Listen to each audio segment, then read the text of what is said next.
Okay, we are talking still chapter 14. We are in the back half of the chapter at least. So last time did some polyprotic acids, if I'm not mistaken, and pH. So as we saw with our polyprotic acids, basically the majority of the H plus that comes off when it dissociates does come off from that first hydrogen that's basically displaced, as we saw when we looked at, I think, phosphoric acid.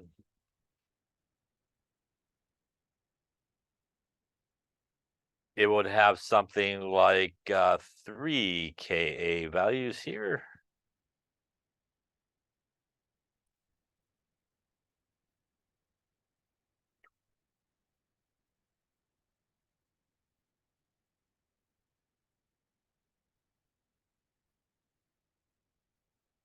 And remember that basically each of these Ka values are for one of the hydrogens to come off. And as we saw, the Ka value does start to decrease for every hydrogen that comes off. So the Ka1 is greater than the Ka2, which is greater than the Ka3 value. What that essentially means is, as we saw when we did the calculation, pretty much this value didn't change all that much after the first hydrogen came off. A very, very small amount of that came off in the second step, and an even smaller amount in the third step. So as we talked about a couple of things, you may have to go through all the dissociations here for a polyprotic acid if you're asked to calculate the concentration of all the species that are present.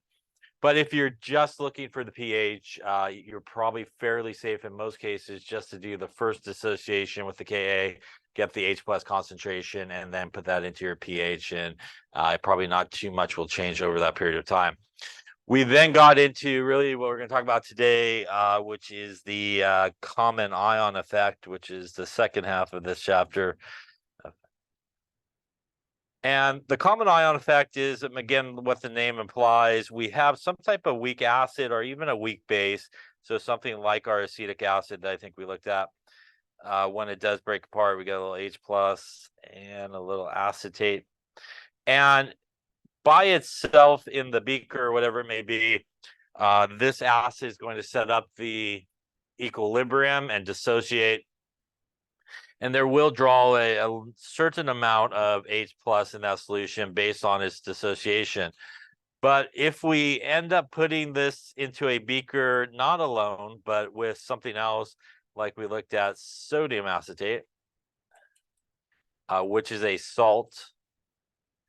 Because it's a salt, it's a strong electrolyte, it will 100% break apart into sodium ions and acetate ions, which means as we have this in our beaker level view, if you will, where we have basically our acetic acid mainly floating around, we got some H plus and we got some acetate floating around in that solution. I'll put the arrows, maybe those are floating around in there as well. When we do dump in this sodium acetate, it's going to be the acetate that's going to come into here. We also obviously would be adding sodium, but it's not in common with anybody in there. So it's just kind of a spectator ion hanging out, floating around. But the result, though, of adding that acetate is we're going to increase the amount of acetate that was in that solution. And that goes back to our Le Chatelier's principle. That basically means that we're going to increase the concentration of our product, which means we should expect it to shift away from the product side where we increased it. And what that effectively is going to do when we do have a common ion present is it's going to, in this case, keep the weak acid from breaking apart. So it's basically going to push it back together. The result of that is we will see a lower amount of H plus because H plus is a product. So we will see the concentration of H plus go down. And we will then see the not the concentration, but we would see the pH actually be higher than it would be in comparison to just the weak acid by itself. As I mentioned last time, I probably won't jump to a basic pH or anything like that, but in comparison of the pH of acetic acid alone in the beaker to acetic acid with the sodium acetate, because it's going to force it to stay together, we would see a higher sort of pH than the acetic acid alone. Any questions on that there? So common ions are really buffers, which we're going to get more into today, but there is an equation that we can use in a common ion situation where it will allow you maybe not to have to use an ice table. But as we also saw in an example or two, you could also do the ice table if you still wanted to do an ice table. So let's just say we had that situation where we had our acetic acid and our acetate here. Little Ka value of 1.8 times 10 to the minus 5. And I think maybe one of those ones we looked at was like we had 0.3 molar of the acetic acid, and we also tossed in there like 0.2 molar of the sodium acetate. So in this situation, you can do the ice table, and a reminder that there's nothing wrong with it, but it's really important not to screw up the ice table, which a lot of people will do in this situation. It is going to be in this example 0.30. And because it is a common ion, that sodium acetate is going to supply an initial concentration of our acetate in our ice table. So this part right here, I can't tell you how many people's tests and quizzes and so forth that I've seen where they just zero that guy out because you're so used to putting a 0 on both of those guys on the right-hand side at this point. That's just sort of common habit. But again, as we talked about last time, if you did zero it out, you're pretty much just doing a weak acid problem here. So you're not doing the common ion problem or really the buffer problem. So really important in this situation to make sure that you do have that concentration there. We're going to do the minus X, the plus X, and the plus X, and then obviously the rest of the table is going to be the same. The other thing sometimes people also mess up on is this is plus X on this side, not minus X. And again, that I think is just we do a lot of minuses, so we just automatically do a minus.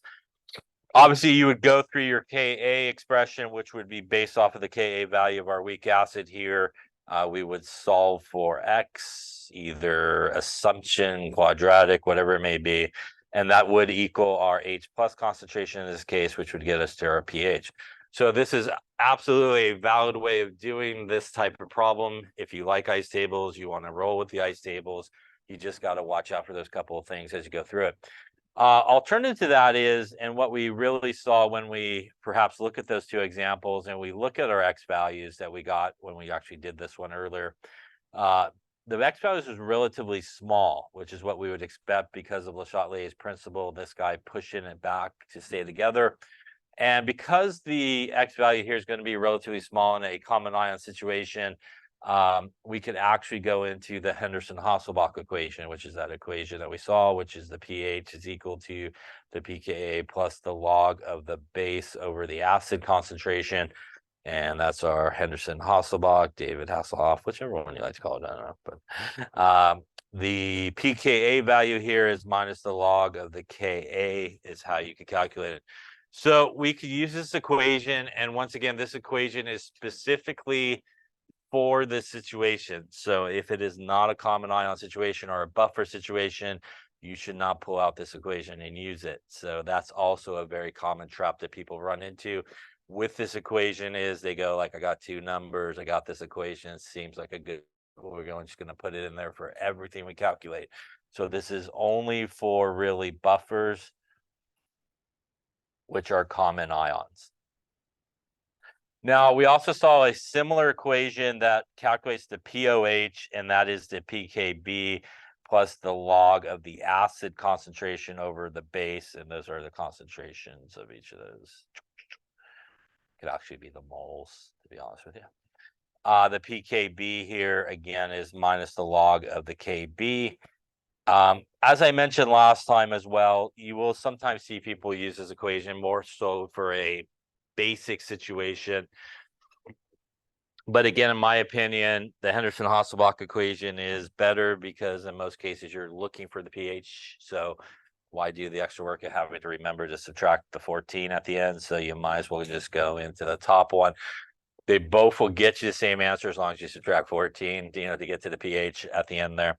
So I show it to you, but I would highly recommend this in all situations because usually that's what you're looking for.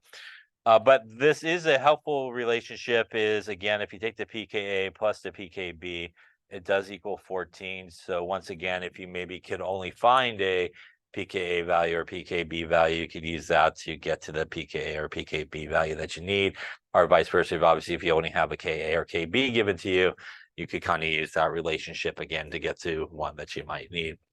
Any questions on any of that stuff there? Yeah.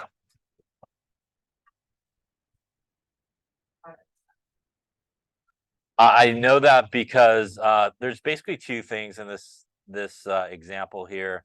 We have acetic acid, which is a weak acid, and basically that is going to be really the only thing in that solution that's going to set up the equilibrium.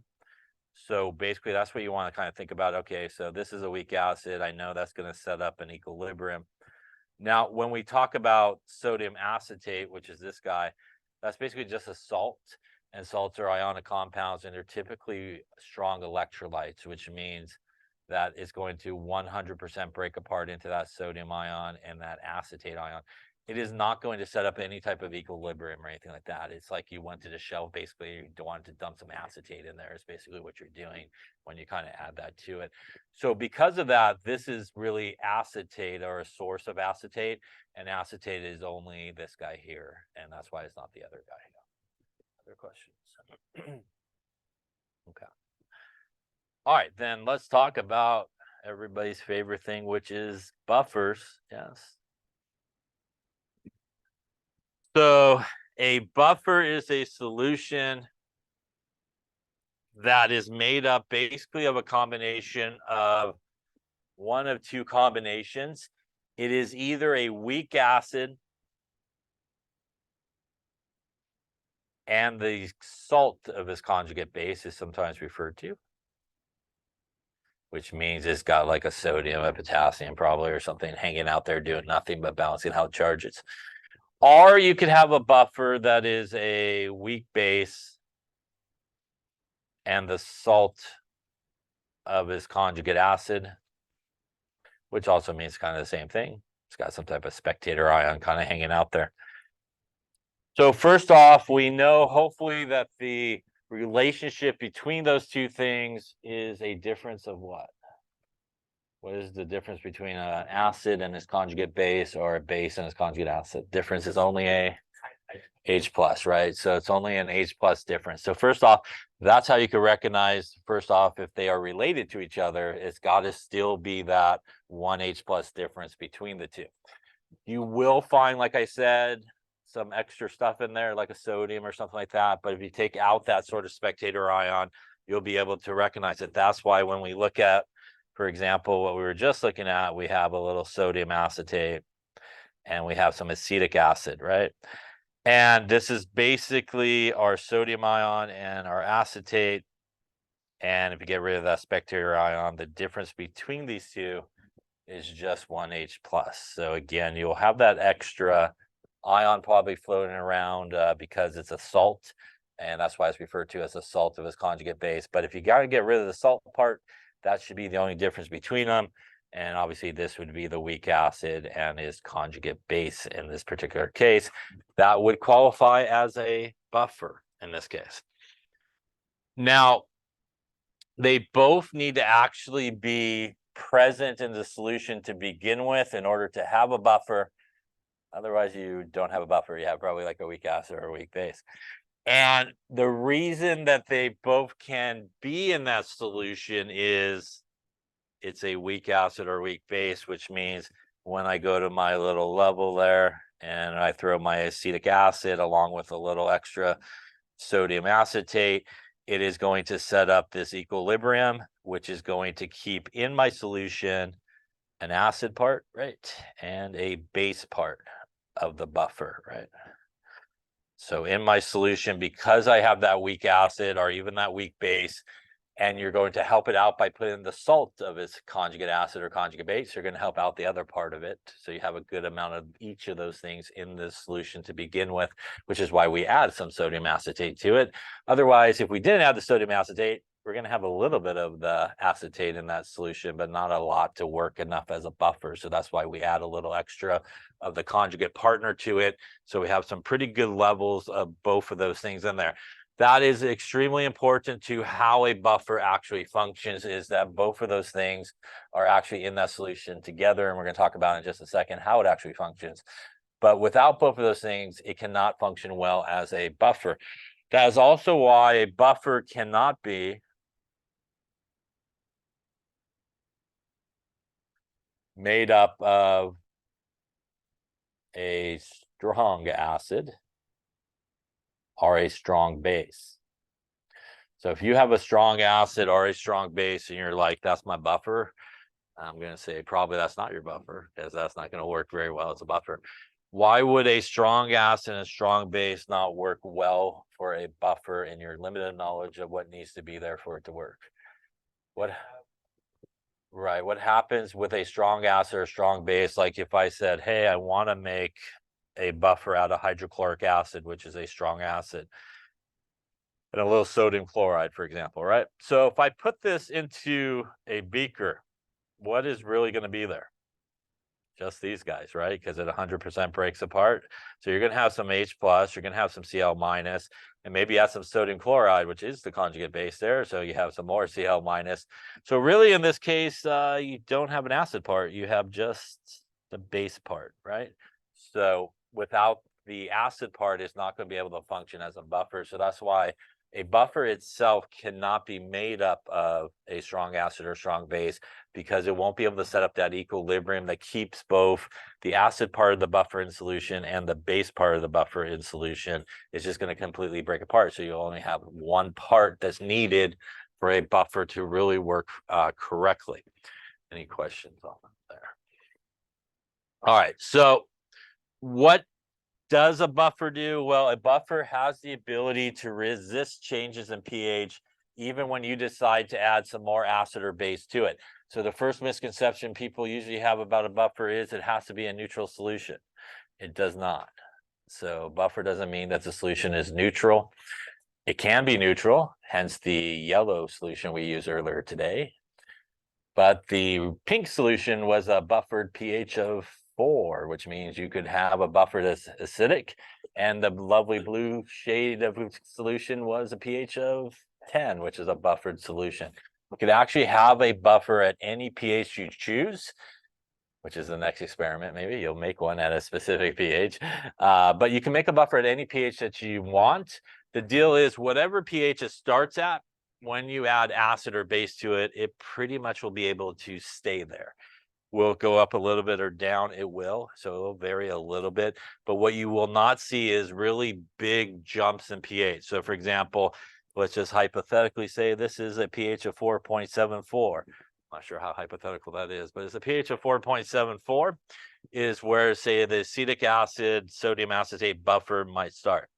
So if I added some acid to that, and my buffer is made correctly and the acid I added wasn't too bad, my pH is still hang around 4.74. It'll go down maybe 4.69, 4.68, but it will not go from like 4.74 all the way down to like a pH of 1. So you won't see a giant shift in the pH because it's able to maintain its pH. Same thing if I took that same buffer and decided to add some sodium hydroxide to it, you would see the buffer basically maintain around 4.74. Again, it might go up a little bit, maybe 4.8 or something like that, but it will not jump to like a pH of 12. And if you do those things to a non-buffer solution, you will see a really big jump in the pH. Any questions on that? So that's a very big misconception people have, that a buffer has to be a neutral solution, and it doesn't. So now we sort of have an idea of what a buffer is made out of. Let's actually talk about how it actually works, so you have a pretty good understanding, hopefully, of that. So we're going to start first off with a non-buffer solution, and everybody's favorite non-buffer solution is our friend water. Water is not a buffer. So if I take hydrochloric acid and I add it to my water, what's going to happen is when it goes for a swim, it is going to break apart completely into H+ and Cl- as we talked about. So if we take a look at our beaker, we pretty much have a bunch of H+ floating around freely, right? Some Cl- floating around. We have none of the HCl units floating around in this case. So this is problematic perhaps because when I calculate the pH, it is minus the log of the H plus concentration, which means what affects the pH? The concentration of H plus, right, is what affects it. And it's actually not just H plus attached to anything. It's actually free H plus floating around freely in that solution, or H3O plus, if you want to call it that, whatever you want to call it. But H plus basically freely floating. So when I add that HCl, because it pretty much 100% breaks apart, there is a ton now of free H plus in that water that wasn't there before, right? And that means that the concentration of H plus goes up. And what should happen to my pH? It should go. Yeah, we see a pretty big jump in the pH, right? So let's just say we got neutral water, probably not, but let's say our pH of water was 7, and I added this to it. Maybe it drops down to a pH of 3 or 2 or something like that. A really big drop in the pH because we basically just spiked that water with a bunch of free H plus, right? So that's really going to affect it. So clearly it's not going to be a buffer in this case because we would see that really big jump in pH. Now, if we add sodium hydroxide, which is a strong base here, to our water, which once again is not a buffer, it also will 100% break apart into a sodium ion and a hydroxide ion. Having fun drawing. I failed drawing, so I'm just going to draw some more pictures. That's a beaker. Bad quality control there. So in this case, because it's going to break apart, we're going to get 100% sodium ions floating around. We'll get some hydroxide ions floating around freely in there. We will not have any sodium hydroxide units still together at this point, right? Because it's a 100% one-way street. Everybody's breaking apart into that solution. So this also affects our pH because we did not produce, in this case, H plus in the solution, but we produced OH minus. And there is a relationship, right, between OH minus concentration and H plus concentration. So in this case, definitely my OH minus concentration went up, which means my H plus concentration went, right? That opposite relationship, right? So my H plus concentration goes really down. That means my pH will actually go up. Yeah. So in this case, if we have our water that's at a pH of 7 and you did this, you basically just toss in there a bunch of OH minus, which is basically going to decrease the amount of H pluses in that water solution. And we're going to have more OH minus and H plus, and we will see a pretty big jump, maybe up to like a pH of 11 or 12, depending on how much you keep adding to it. So clearly water here, as illustrated by these two nice drawings, is not a buffer solution, as we definitely would expect a pretty big jump in pH. First off, any questions on what's happening here in water non-buffer, or any non-buffer solution, basically? Yeah. So what happens if we did put this into an actual buffer solution? So let's take a look at a buffer, and why not? I'm going to choose something that people don't choose. Everybody likes acetic acid. So we'll do a little hydrofluoric acid, a little sodium fluoride action here. Yeah. First off, is that a buffer? HF is what type of acid? It is a weak acid, right? By the way, we know that because we have a list of strong acids like HNO3, right? HCl, HClO4, HBr, HI, H2SO4. So these are all strong acids, which is not one of those. So it's probably a good chance that it is a weak acid. And you could also find a Ka value for it if you take a peek at a Ka table. So again, knowing those kind of lists of 6 or so strong acids allows you to make a pretty good guess as to whether or not you're dealing with a strong acid or a weak acid. All right, so now that we know that is a weak acid, we have sodium fluoride, which is a salt. And really, sodium fluoride is a source of two things, a sodium ion and a fluoride ion, right? And in this case, it is the fluoride ion, right? That's going to be its conjugate base. Once again, the only difference between those two is an H plus if you get the sodium out of the way, right? By the way, should we even worry about sodium? No, because it's a neutral salt, right? So it's not going to screw up the pH at all, right? So whatever it wants to do is fine. So again, if we kind of get rid of that spectator ion, which is the sodium, you could hopefully see the relationship between those two. That is a weak acid and a conjugate base. So that is a happy phase buffer situation we got going on, also known as a common ion situation, right? So when we have this buffer, we really have two parts to it. So we really have the acid part and we have the base part. So if we were going to have this buffer set up in our beaker to begin with, we would have our HF, which is really the one that's going to set up that equilibrium. We'll have some H plus and we'll have some F minus. So once again, we have our acid part of our buffer. We have our base part of our buffer, right? Okay. So now when I go to toss into this my HCl, just like I did with water, let's see what's going to happen here. So we'll take a little bit of that. So I'm going to toss my hydrochloric acid in for a swim. And that basically is a source of H plus and Cl minus that's going to go into this solution. So when I take my HCl,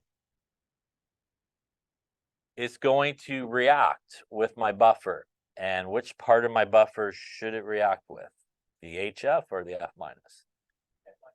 Yeah, because this is an acid and they're called acid base reactions, which means it's going to react with the base part. I will leave the sodium there. You don't have to, but I'll leave the sodium so we don't have everything balanced out at the end. We're going to get a wonderful double displacement type situation, right? We got like a positive, negative guy, right? The H is going to go over here. The sodium is going to go over here, and we will yield over here a little HF and some sodium chloride as a result of this reaction. There's not any questions on that reaction. All right, so we see a couple of things that had just happened. We see on our product side here, we actually made part of the buffer as a result of this reaction. So even though we added an acid to our buffer, we actually made one part of the buffer that was there to begin with. And since it was there to begin with, it's probably not going to screw up the pH, right? So it's okay. We actually made part of it. And we also made this guy here, which is a salt. So that salt is sodium and chloride. Those both are what type of salt? That's a neutral salt, as we talked about, right? So that is neutral, which means that's not going to screw up the pH. So good so far, right? It is actually what we do not see here that we did see when we added it to water. What do we not see here? So let's go back to the one we added to water, which is here, right? What do we not see? Yeah, we do not see any free H plus, right? When we added that HCl to water, we generated a ton of free H plus, right? Which is why we saw the pH go crazy, or drop a lot. When we add that to our buffer, we actually do not see here any free H plus made. And that's really important for the pH. That means that the H plus that we started with here is going to stay relatively constant, right? So the concentration of H plus will stay relatively constant. And because the concentration of H plus stays relatively constant, the pH should then become relatively constant as well, right? As the pH is minus the log of the H plus. So if my concentration of H plus doesn't change all that much from where it started, that means my pH is not going to change all that much from when it started. So when you toss this in here, you add some chloride, which is not going to affect the pH because it's neutral. This H plus gets frankly gobbled up by the base part of the buffer, and it produces more and more of the HF. And what that does is it keeps the H plus concentration relatively constant, and thus the pH stays relatively constant.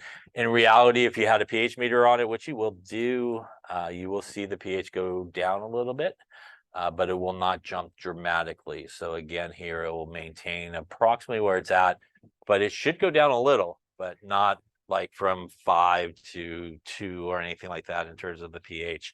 It will just go down in the right direction. So because the buffer has an acid component and a base component, when you add extra acid to it, the base part of the buffer is basically able to gobble up the free H plus and prevent it from floating around freely in the solution. The result of that is it keeps that H plus concentration relatively constant. Any questions on how that works there? So what happens if we added our base to this buffer system? So we once again will have our buffer that will set up as equilibrium. We'll have our arrows floating around in the beaker and all that good stuff there. And now in this case, we want to add some sodium hydroxide to this. And that is a source of sodium ions and hydroxide ions going in for a swim. Once again, here we have our acid part of our buffer. We have our base part of our buffer floating around in the solution. So when I add my sodium hydroxide to this buffer, it should react with what part of the buffer? It should react with the acid part of the buffer, right? So it should go find HF and do a little acid-base reaction here. And that's an acid and a base, which means you're going to make your friend water, right? And you will make a little sodium fluoride, also a double displacement reaction basically happening in this case. Swapping partners. All right, so as a result of this, we made water, which doesn't feel like that's going to mess up the pH, right? And once again, we see that we actually made part of the buffer. And that always happens. So when you add acid or base to a buffer, you're going to use up some of the buffer, and then you'll make the other part of the buffer. So it's always sort of regenerating a little bit. And that's why a buffer can sort of withstand changes in pH for a good period of time, as long as you don't go too far one way or the other. So that's obviously not going to affect the pH. So once again, it is actually what we do not see here that we saw in the last one when we added it to water. So what do we not see that we saw when we added the sodium hydroxide to water? Yeah, it's the OH minus in this case. We do not see any free OH minus. And because there's no free OH minus in that solution, that means that the concentration of OH minus stays relatively constant. And that's important because OH minus and H plus are pretty much tied to each other, right? So if the OH minus stays relatively constant, that means the H plus should also remain relatively constant. And that means our pH should also remain relatively constant as well. So when we add a base to a buffer, what happens is it prevents free OH minus from entering that solution. The result of keeping the free OH minus out of the solution is it keeps our H plus concentration relatively constant. And because there's no big change in the H plus concentration, we do not see a big jump in the pH. So once again here, if you had a pH meter on this, you would actually see it go up a little bit. So again, maybe it started at 5, maybe it went to like 5.2 or 8 or something like that, 5.08. But it will not go from like 5 to like 12 or anything like that. So you won't see a really big jump in pH because it hasn't basically had the influx of hydroxide like we saw here with water. So ultimately, that is how a buffer works, and it only works because it has both of those parts. It has an acid part and it has a base part in that solution. And without either of those things there, it's not going to be able to effectively work as a buffer. So that's why we can't make a buffer with a strong acid, or I say that better. You can't have a buffer that's made up of a strong acid or strong base because you don't have those components that you need, an acid part and a base part of the buffer, for it to work effectively. Any questions on how a buffer sort of works? So we do see essentially what happens is, this here. So essentially what happens and what we see is we have like a buffer, for example, and we basically have our acid part of the buffer and we have our base part of the buffer. And what happens is, as we add acid, we will have the reaction between the acid part and the base part of the buffer, which means we will generate some more of the acid part of the buffer, is visually drawn here. And we'll use up some of that base part of the buffer here. And same idea if we had a buffer here, and a lot of times you do want to maybe start with equal amounts or a good amount of both of those things, the acid part of the buffer and the base part of the buffer. And if you add some base to it, it will react with the acid part of the buffer, and we will make some more of the base part of the buffer will be generated. And we'll use up some of our acid part here.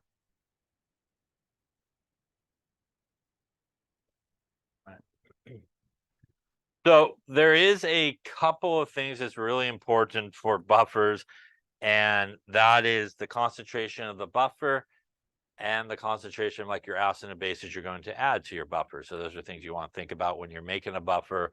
You know, do you have enough of the acid part and base part of your buffer to handle any additional acid or base that you put in there? There is what is referred to sometimes as buffer capacity, which means what happens if I didn't read the label. Never happened, right? Didn't read the instructions. Never happened. I was talking to my neighbor and I just kept adding acid, right? What would eventually happen if I just did that? Every time I add acid, what am I using up? I'm using up some base, right?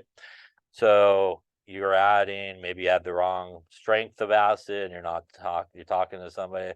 Every time you add, right, you're using more and more of the base part of the buffer until there's no more base part of your buffer. Sad face. And then what happens when you continue to add that HCl or acid? You are now going to be littering this solution at that point with a bunch of H+, which means at that point you should see your pH start to jump pretty big, yeah, because you just added a bunch of H+. So that's what's meant by buffer capacity. There's a limit to how good a buffer is, and you want to think about that when you're making it. If you add way too strong of an acid or base to your buffer and it can't handle it, you're going to use up both parts of that. And at some point, it will break through and won't be able to be a buffer anymore. And you actually will see that big jump in pH. I don't want to ruin it for you, but that's what happens in a titration as you're titrating. Yeah. And, you know, maybe we'll talk about why that is later on in this chapter, but I'm pretty sure everybody maybe has titrated before, yes? And the common phrase that people say when they're titrating is, I just added 1 drop and it went super pink. Yeah. We're going to explain why that happens in a few lectures from now, but it's really that idea. It's actually, it doesn't have to be like you're crappy at titrating. That's really not the answer, but we'll talk about that. But basically, you're going to bust through the buffer and you get a big jump in pH. So it affects the color that you see when you're titrating. So if you add the wrong concentration of acid or base to your buffer, you can blow through it. But if you make your buffer correctly for the situation that you're doing, it can work very effectively over a long period of time. Any questions, by the way? By the way, when you make a buffer and you measure out everything, you calculate everything that you need to do to make a buffer at a specific pH, which you will do, and you go make that buffer, it is not going to probably be perfect in terms of the pH. Yeah. And that's the nice thing about the buffer is, though, it is a buffer, which means you actually can use like a acid or base to dial it into exactly where you need, because it won't change pH a lot. So you could almost add a little bit of acid, and you could almost dial it into exactly the pH that you need at that point, and you'll have your buffer at the right one. So Because it is a buffer, we sometimes will use the acid and the base to really dial it into the correct pH that we want for that particular buffer. And that's because it won't have these big fluctuations in pH, and you're able to do that. Question on what makes up a buffer, how a buffer works. Last thing I'll say about this is I mentioned that you cannot have a buffer that is made up of a strong acid or strong base. But as we'll talk about as we go through this chapter, you can actually make a buffer from a strong acid and strong base, a reaction that occurs. But the strong acid and strong base is gone at the end of the reaction. So for example, if I took some HCl and added it, actually no, if I took some acetic acid and reacted it with a little sodium hydroxide, that's going to make a little sodium acetate and some water. And if I do this correctly, at the end of that reaction, if these are the only two things that are left, I will have a buffer. This will be completely gone at the end. So it is possible to make a buffer through a reaction of a strong acid with a weak base, or a strong base with a weak acid, but the buffer itself is not made up of the strong acid or strong base. So that's something we'll see as we go through as well. Any questions on any of that? All right, well, that was fun stuff. There we go. Just call it a day at this point, I think. All right. I'm kidding, by the way. All right. It's going to keep swiping. There's going to be something. All right. So as we have been talking about, a buffer solution should be able to maintain its pH, which is what we see there. Again, you will see some fluctuations up and down. But once again, you will see it go in the correct direction. So if you're adding base to your buffer, you should see the pH go up a little bit. And if you see you're adding acid, it should go down a little bit. By the way, the Henderson-Hasselbalch equation is really the equation that we use for buffers. And this is really the situation that you want to use buffers, or the Henderson-Hasselbalch for. Now, let's say I wanted to make a buffer at a specific pH. So I wanted to make a buffer at a specific pH. How do I know what to choose? I could actually use the Henderson-Hasselbalch equation here to help me decide what would be a really good thing to make it. So as we saw before in my nice drawings, right, when we look at a buffer, we basically have an acid part and a base part. Which is that? And in that case, if they are relatively about the same concentration, right? That means when I go into my Henderson-Hasselbalch equation, pH is equal to pKa plus the log, we'll just call it 1 divided by 1. It gives me the log of 1. What is the log of 1? Log of 1 is 0. Yes, it is. That means that the pH here equals the pKa value. So when trying to choose what would make a great buffer, you want to choose one that has a pKa value of plus or minus 1 of your pH, basically. Yeah. So if I was going to make a buffer that's around, say, 4.7, and I had a choice of acetic acid, which has a Ka value of 1.8 times 10 to the minus 5, and ammonia, which has a Kb value of 1.8 times 10 to the minus 5, right? What I want to do is maybe convert this into NH4 plus, which maybe some of you did earlier today for your calculations. Ka value of 5.6 times 10 to the minus 10, right? Taking Kw, yeah, to convert that over. So now when I look at this, if I put this in, pKa would equal minus the log of 1.8 times 10 to the minus 5. And that's going to give me a pKa value of 4.74. If I did it for NH4 plus, which is basically the conjugate acid for NH3, the pKa would be minus the log of 5.6 times 10 to the minus 10. It's 9.25, I think.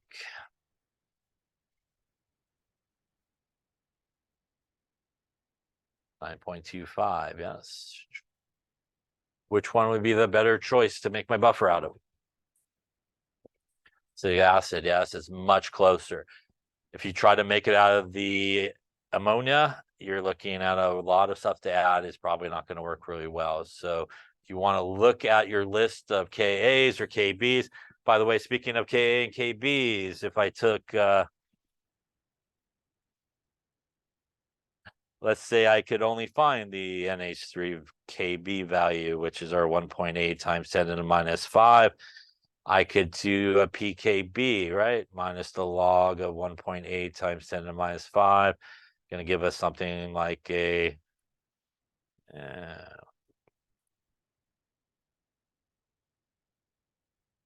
not that.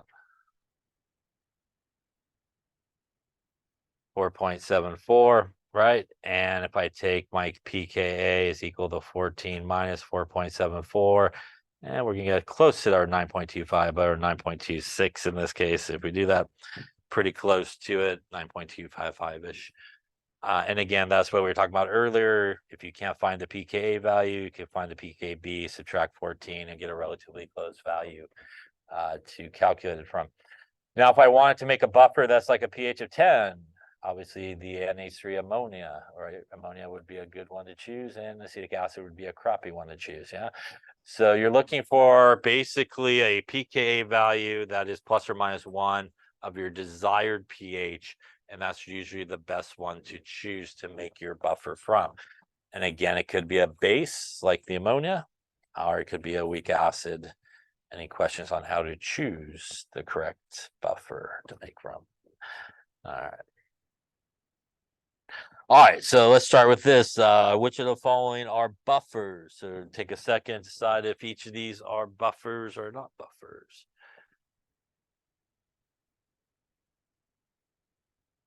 Buffer. So we have HF, and again here we have KF. And once again, HF is a weak acid. Our KF is a salt, which is basically K plus and F minus. So once again, if we get rid of that sort of spectator ion, you hope we could see the relationship there. That's a conjugate base happening. Again, basically 1H plus difference between them would make it a buffer. Any questions on that one there? B here, a little HBr, which is an acid, and our KBr, which is a salt, which would be K plus, and F Br minus is kind of like that. Again, these two are related to each other. What type of acid is that, though? That is a strong acid, which automatically means no good for buffer. So not a buffer, yeah. Again here, because in solution, what's going to happen with that is you're pretty much just going to have H plus and Br minus floating around. You'll have none of that HBr or the acid part, which is needed for that buffer to work effectively. C, we got a little, basically, if we get rid of, we got some carbonate and some sodium, and we got some sodium and carbonate, or hydrogen carbonate. So really, we're looking at these two guys here, right? And these guys come from carbonic acid, which is a weak acid. So that's the second hydrogen coming off, right? And those two are related to each other. So this would be a buffer, yes. Any questions on identifying those? Again, the only difference here is that 1H plus difference. All right, so now that we have identified them, let us do some calculations here and see what's happening. All right, so calculate the pH of a buffer system that contains 1 molar acetic acid and 1 molar sodium acetate. So just work on A first, and then we'll talk about B together. The Ka value here, 1.8 times 10 to the minus 5 for acetic acid. Just in this particular problem, we're going to assume that all the volumes remain the same. So everybody's 1 liter, just to make the numbers easy.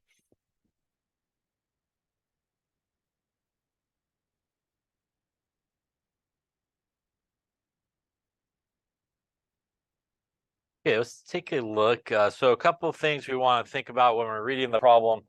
First off, it does say buffer, may not always say buffer. So we want to make sure we understand that when we look at something like this, we do want to compare these two things. And hopefully you can see the relationship between them. That is acetic acid which is a weak acid. And by the way, I know that because I have a Ka value for it down here. So I definitely know that it is a weak acid. And we have sodium acetate, which again is a salt that will break apart into a sodium ion and our acetate. So once again, getting rid of the sodium, the relationship that we got going on here is these two guys here, and that's going to be as conjugate base, as the only difference there is an H plus. Yeah. So even if they don't tell you it's the buffers, sometimes they will not in problems. They'll just give you the things, and you have to be able to recognize those things. So you want to kind of think about those things. So since it's a buffer, you really have two options. You can ice table it, or you can Henderson-Hasselbalch equation. So again, they both work perfectly fine. It's just really your personal preference as to whichever way you want to do it. So let's just talk a little bit about each of the ways. If you, we had 1 molar acetic acid, and we had 1 molar sodium acetate with our Ka value of 1.8 times 10 to the minus 5. So if you did choose to do the ice table method, again, it is only the acetic acid here that's going to be able to set up the equilibrium. So that is what your ice table reaction should look from. It's really just the acetic acid breaking apart into H plus and acetate in this case. Initially here, we would have 1 molar, 0, and because this is a buffer, a common ion, we do again need to have that number there. Otherwise, you're just doing the weak acid. So if you chose the ice table, as we talked about earlier, you got to make sure you got that number there. The rest of it will be very similar to all the other ice tables here. We're going to have our minus x's and our plus x's, 1 minus x, x, and 1 plus x. This would go into our Ka, and again here we would solve for x, which I'm not going to do at this point.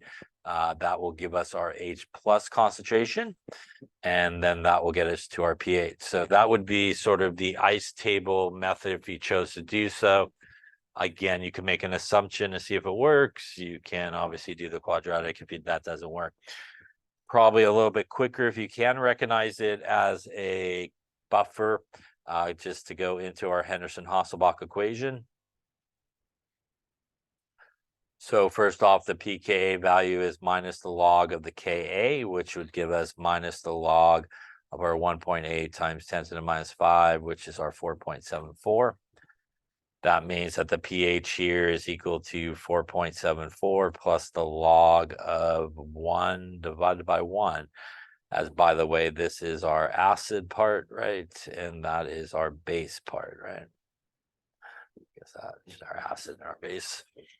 That's going to give us, as we just saw, a log of 1 is going to equal 0, which means we would open up here with a pH in part A of 4.74. You also should get 4.74 if you went through the ice table calculation as well. Any question on either of those there?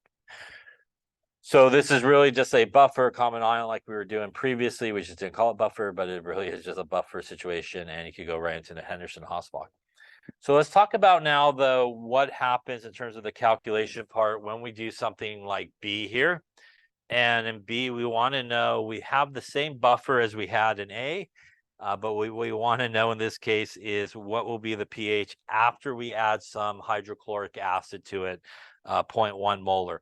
Once again, here, we're just going to assume for the sake of this particular example that everybody's volume is 1 liter. Again, you don't always have that situation, so you have to take the volume into account when you do. So let's take a look together as to what's going to happen here. So we'll go with, in this case, we still have our 1 molar acetic acid buffer along with our 1 molar sodium acetate. It is still the same Ka value of 1.8 times 10 to the minus 5, but now we're going to add, was it 0.1 molar? 0.1 molar. No. We're going to add to that 0.1 molar HCl. All right. So once again, visually what's going on here is we have a buffer, which obviously, as we've been talking about, is going to be that acetic acid that's going to set up that equilibrium. Got a little H plus and some acetate in there. So once again, we have our acid part of our buffer. We have our base part of our buffer. So we got the solution, that's our buffer. And we're going to add our HCl, which again is a source of H plus and Cl minus ions. Is going to go in for a swim. So clearly here we're going to get a reaction that's going to occur, and that is going to be the HCl. And our HCl in this case will react with the acid part of the buffer or the base part of the buffer. It's going to react with the base part of the buffer, right? So it's going to react with sodium acetate. And it will do a double displacement reaction, right? Positive, negative, just little switch partners. And that's going to give us a little acetic acid, which, by the way, as we talked about, it always makes the other part of the buffer. So if you're not sure, that's part of what should be on the product side is the other part of the buffer, and a little sodium chloride action. Yeah. Any questions on that reaction? Basically just a double displacement, positive guy switch partners. Now, this makes a very important part of calculations in buffers, also in titrations that we're going to talk about. And that is the idea. Here we're going to assume in this case that all the volumes are 1 liter for everybody. But when I add one solution to another, and I add one volume of solution to another, does the molarity stay the same for everybody? It does not, as we know from all our calculations, right? You're basically doing a dilution, and that is because, right, when we look at molarity, it is really moles of solute over liters of solution. And when you add another solution to it, you're increasing this number, right? The one that does stay the same, though, is the moles of solute. When you add two solutions together, the thing that's really reacting is the solute, right? It's the guys floating around in the solution, basically, right? All those ions basically are floating around. So the moles remain the same. So when you are doing calculations and ice tables where you are taking something like this, where you have like a buffer and you're going to pour some stuff into it. Also, as we'll talk about when we do titrations, you're doing nothing but continuously adding volume, right? As you're titrating. The molarity will be constantly changing, but the moles will be the same. So you should always do the ice table in moles. So this very first ice table where the reaction is taking place should always be done in moles. And afterwards, you should convert back to molarity using the total volume that you add. Kind of like when you do a dilution. That's basically what M1V1 equals M2V2 is, right? When you take M1 times V1, that creates moles, right? Then you divide by V2, which is the volume, right? Which takes it back to molarity. So that's what you want to always do in this situation. So in this case, once again, specific to this problem, we're just going to assume that we have 1 liter of all the solutions. So that means my HCl would be 0.1 times 1 liter, right? Which gives me 0.1 moles, right? And again, I get that by taking 0.1 moles per liter and times it by 1 liter, right? Liters cancel, gives me 0.1 moles. For my sodium acetate, that is going to be 1 molar times 1 liter, which would give me 1 mole of this guy. And for my acetic acid, I got to also have it here. Otherwise, if I don't put a number there, is this a buffer? Not a buffer. And that's a very common mistake people make when they do this type of calculation is you got to remember this is a buffer. So you should have the initial amount of both of those guys on each side. Sodium chloride is what type of salt again? Should I even put anything there? No, because we're not going to use it for anything, right? So we don't want to put extra numbers in that we're not going to touch because it's not going to affect the pH. So why even put anything there? So if I made this buffer correctly, which I hope I did, what should happen to that H plus that's coming in for a swim, as we talked about? It should then should it still be there or should it get used up? Yeah, it's basically going to, I guess I should draw my arrow to the right guy. It's going to go over here to this guy, right? And it's basically going to react with that guy. So the change part in this case should be the amount of HCl is we're actually not going to use an X here because we actually know what the change is going to be. Because I added this acid to this buffer, all that acid should get used up, which means that the change here is actually going to be minus 0.10, minus 0.10 moles. And don't forget on this side, it's actually plus 0.10. So because we know what the change is going to be, and I would say in most cases, when you do an ice table like this in moles, you won't be using X's. Yeah, so a lot of times use X's with molarity, and not all the time, but most cases. That means that when I reach equilibrium here, if my buffer did its thing, I should have nothing of that left, right? I should have 1 minus 0.1, which is going to give me 0.9 moles. And I'm going to try without the calculator here, 1.1 moles. And again, I'm going to be adding on that side, not subtracting. Yes. Yeah. First off, any question on the ice table here? No. Now, the truthful answer is, in this particular situation, you don't necessarily need to convert it back to molarity, but it's a good idea because there will be situations where you will need it in molarity. And if you leave it in moles, you'll get the wrong answer. So my personal opinion is after you do this first ice table, no matter what the situation is, convert it back to molarity. And we're going to convert it back to molarity by dividing by the total volume, which in this case is still going to be 1 liter because we kept the constant.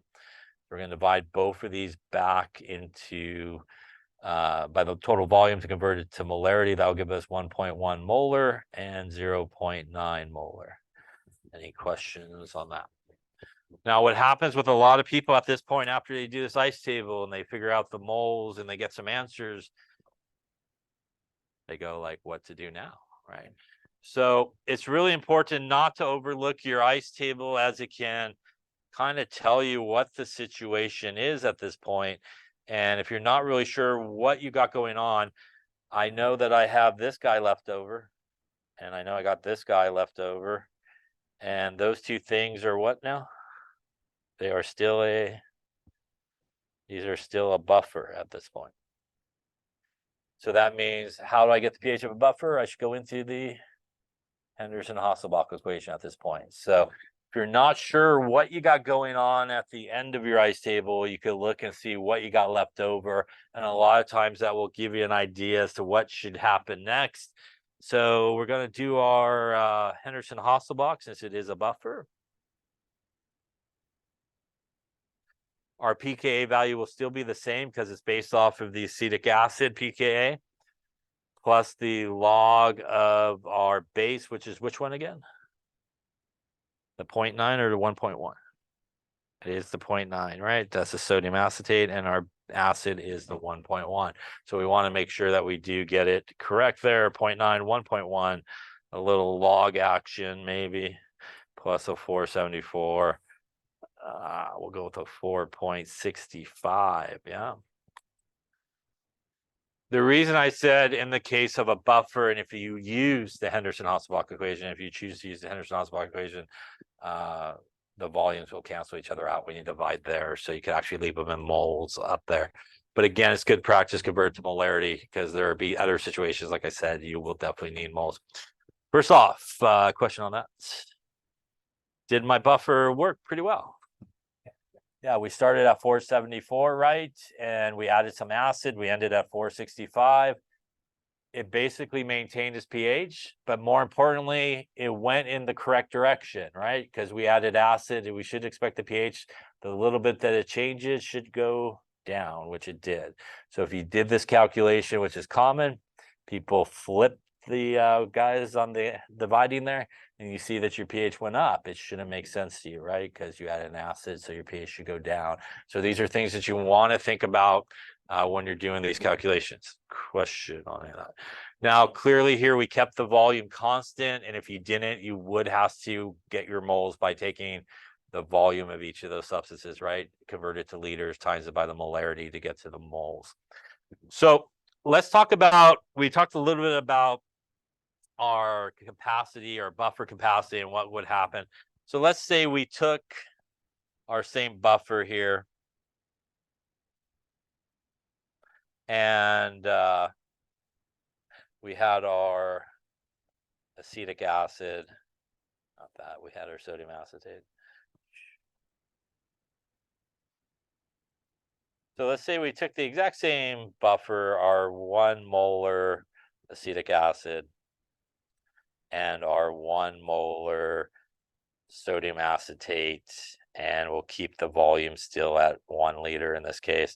And let's just say you were supposed to grab the 0.1 molar HCl, but you know, you were busy.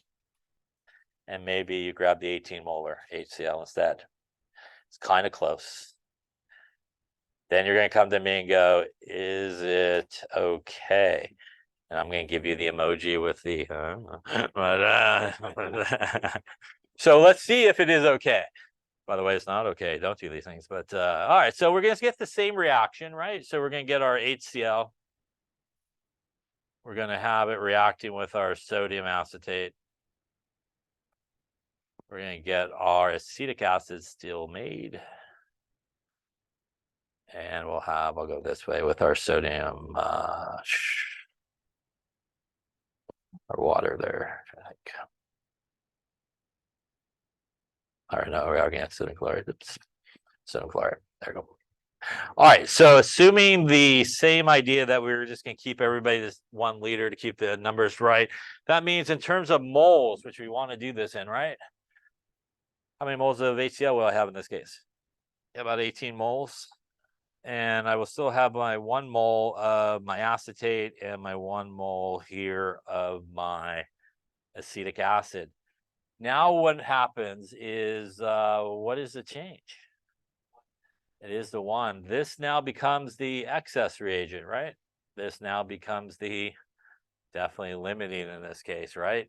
It's going to chew up all that base part of your buffer. You're not going to have enough to handle that at all. So we're going to have -1, -1, +1, which means when we hit equilibrium, we'll have 17 moles of this guy. We'll have nothing of this guy. We'll have 1.1 moles of this guy, which we can convert back to molarity. It would probably be 2 in that case. Thank you. That would be 2 on that guy. And we'll convert that back to 17 molar, right?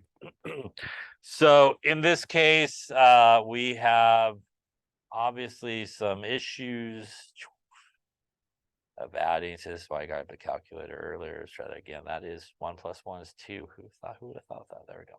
There we go. So at this point, when we look at it, what is left over? We have acetic acid, right? And we have HCl. Is that still a buffer? That is not a buffer. That is a strong acid, yeah. And in case that wasn't enough H+ to add to that solution, we have this guy, which is a weak acid, which is going to add a little bit more H+ as well, right? We should definitely see our pH jump a lot, yeah. So it's going to blow right through that buffer. It's not going to be able to handle it. So this illustrates the idea that it's really important the concentration of your buffer. It's also really important the concentration of the acid and base you're going to add to it in order for it to happen. Also brings up common sense when we're doing ice tables, right? What happens if I subtracted 18 instead? What type of number would I get? Can you have a negative? No. So those are good things. Remember, always the smallest number. I say that because people don't even want to do that when they see it. Yes, so they don't want to do it. They're like, no, it's got to be this one, even though it's the bigger number. So always go smaller number, yes, and you'd be in good shape. Any questions on that there? All right. Let's try one more here to finish it out. Calculate the pH before and after you add 20 milliliters of sodium hydroxide to this buffer, and the Ka value for NH4+, we'll go with that, is 5.6 times 10 to the -10. All right, so we're looking for 2 answers here. pH before we add the sodium hydroxide and the pH after you add the sodium hydroxide.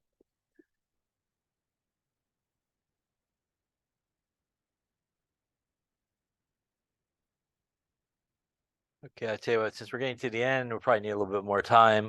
Once you finish it up, yeah, we'll start on it on Thursday, yeah.